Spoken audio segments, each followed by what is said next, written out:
Nimbonyatsorarara kakupedzisira. Mangwana ndichatopasuwa pano. Uri kupesida ndeni? Kwatokanganwa karotisi wangu ari kuuya pano mangwana.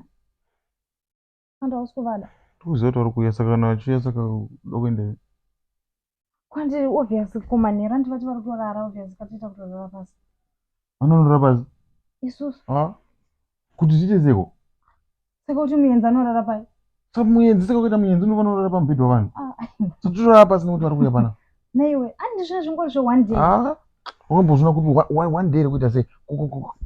Kana vakarara 1 day racho mangwana pakamuka zvimwe zvekuti havachaendi. Toramba tichirara pasi mwezi wese.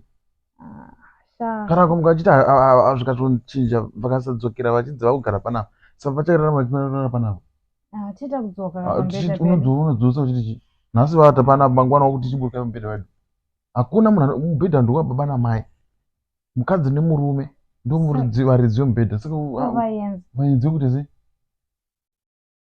But now saka unozoti vaenzi vanobvaona ungati unoti chii? Ukaenda umbokuwanidza izvozvo kune mukadzi nemurume unotonoburukirwa pamubhedha. Unoti buruka indirari pabhedhi inini. Hakuna zvinhu zvakadaro. Takazviona chiro ndikiri ndozvanoitwa. Baba nhingi yepasera baba Tino. Takanzwa kuti ndozvanoitwa nemukadzi wavo. Very very wrong. Kuti munhu auya umuburukira pamubhedha.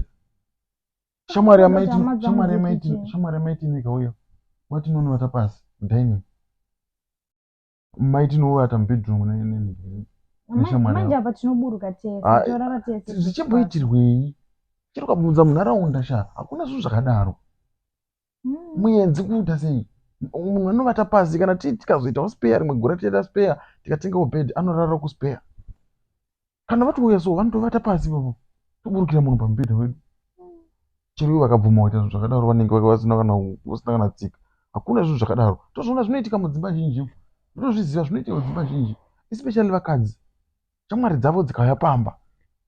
Handisi kuti kana kuti hama dzenyu dzikauya pamba. Hamene kuti makamboita sei? Munoda kuti murume adzike. Ipapo ndozva kuti wangoda kuti tirare pasi. But angori matrix. Ungoda kuti ndirare pasi worara nasisi vako panapa. Which is very wrong. But saka mwanaume wangu arare pasi nawo.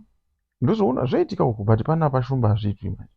Ndikutaurire pepo. Panapa panoti shumba vanhu. Unoda kuti mangwana paunomuka unotsvaira parivanza uchibvunza mumharaini kuti zviriko here izvozvo. Hakuna zvinhu zvakadaro pasi pezuva. Unless kana murume ari zungairwa. Uzvibvunze mangwana ndakupa homework.